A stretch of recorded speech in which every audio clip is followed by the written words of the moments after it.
Name's Ryan Pfeifle. I own and operate Farm Power Malt in Power, Montana.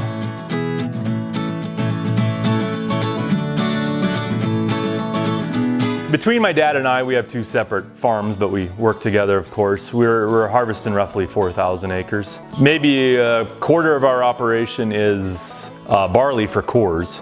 And then we dabble in some lentils and some chickpeas and some durum, and maybe a little bit of spring wheat, flax, mustard, whatever kind of the year and our rotation requires. Well, right now we're in the middle of harvest, which is a stressful time, but it's obviously a rewarding time where you get to see the fruits of your labor. And during harvest, and of course, or the busier times, we have friends and family and cousins, and we call in every favor we can and get the crew we need to get harvest in. Got into home brewing when I was an engineer. Being from a farm, I wanted to make all my farm beer, and so I grew some hops and figured out how to make malt, and my malt batches kept getting bigger and bigger until I had a big enough equipment to sell to craft breweries around Montana. That's tremendously rewarding. I still remember that first beer I brewed with all 100% my barley that I malted in my hops that I grew, and that was quite a unique experience, and I'll remember that forever.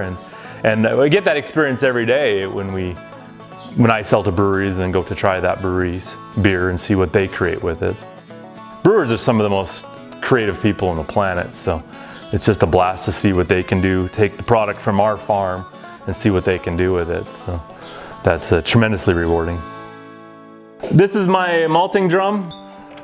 Malting is a three-step process. There's the steep, which is basically you're getting the grain wet. That takes roughly 2 days. And then when the grain's got sufficient moisture in it, then it starts to germinate and grow. That's roughly a 5-day process. When it's grown to the right stage and it's converted all the starches and whatnot inside to the precursors to sugar that the brewers are going to use, then we dry it down and kiln it, and then that's the product, the kiln product we provide to the brewers.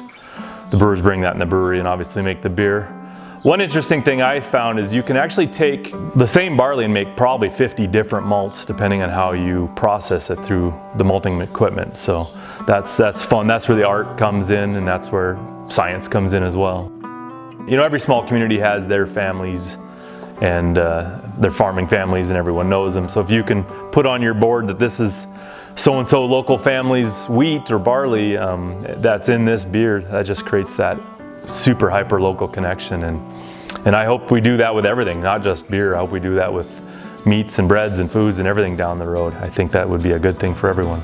To truly get a local product, you need a craft malt house that is in your local community, using your local grains and bringing that product from the field right to your glass to a local brewery.